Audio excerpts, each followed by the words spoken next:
Yeah, Turkey has always been one of the countries that I wanted to work and to live in. So maybe starting from the kind of cultural side and the historical side, being Italian, I always looked at Turkey as a somehow similar country for the long history, for the lot of civilization, for the richness of its architecture, landscape, people. So it's definitely a country that I always wanted to experience and to live in and to work as well, because when it comes to the UN, we must say that Turkey is a country that has a strong commitment to multilateralism, is a strong believer in the UN, of course, is suggesting reforms, positive reforms within the UN, but nevertheless is a strong member and advocate of UN values, contributes to the UN, to UNDP as well, so it's a very good environment to work in that sense. For example, in Turkey right now,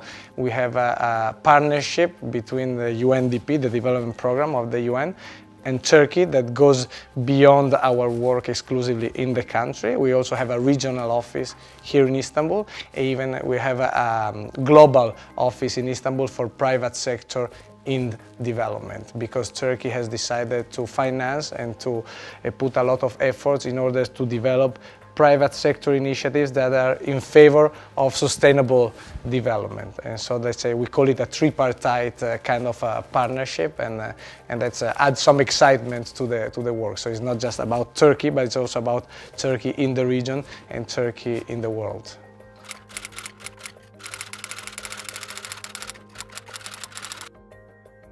Yeah, that is the $1 million question, because by having moved from country to country and experienced different realities, something that I'm very convinced by now is that there is not one recipe.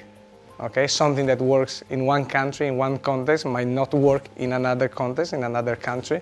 So I don't really trust this idea of one size fits all, and okay, let's do this all over the place. That does not work, and that is a little bit the beauty of our work, being embedded into a country and working together to find solutions. Because at the end of the day, it's only through dialogue, through meeting different partners, different actors, different interest groups, that you can build a unique path. The path that you have in Turkey is different than one you would have in Italy, you will have in Cuba, because of course it's a different history, is a different path. But of course, it makes it very difficult to address global challenges, because it's true, since there is not only one recipe, the big question is then how do we address the global challenges. In that sense, I believe, going back to the UN, one of the big values of the UN is the ability of getting 193 countries to sit together in the same room, speaking different languages, having different culture, but agreeing in the end on certain principles, like for example the Agenda 2030, the Sustainable Development Goals, which for the first time in humanity in 2015, everybody in the world agreed on a pragmatic, concrete agenda with 17 goals, 169 targets. And when you look at it, you might be skeptical because it's a very complex and difficult agenda to achieve. But you can also be positive in the sense it's the first time in the history of humanity that all the world sits together and decide on a common agenda. Now is the point of how to implement this agenda.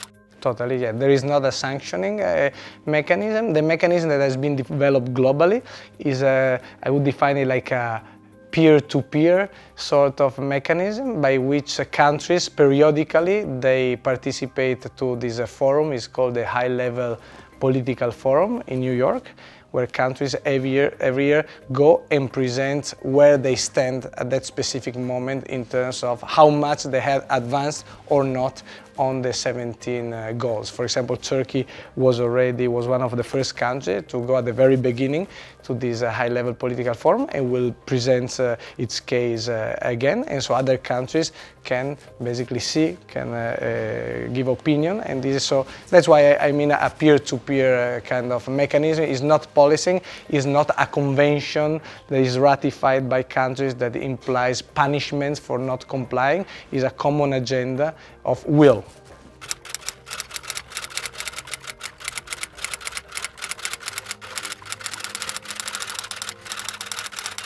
Yes.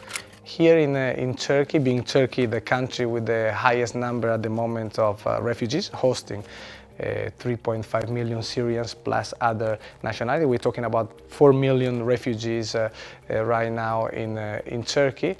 Relates to the SDGs at least in one important way, which the SDGs and the Agenda 2030 makes a lot of emphasis on the concept of leave no one behind.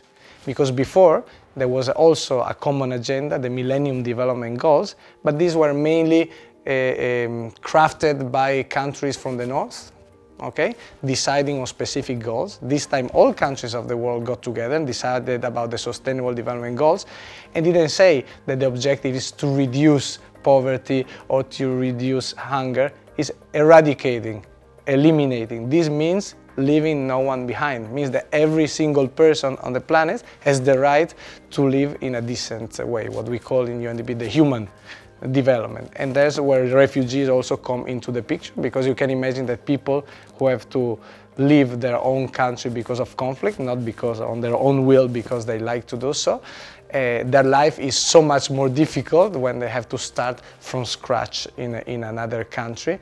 And so that's why there are focus of our work also here in Turkey, not to leave anyone behind.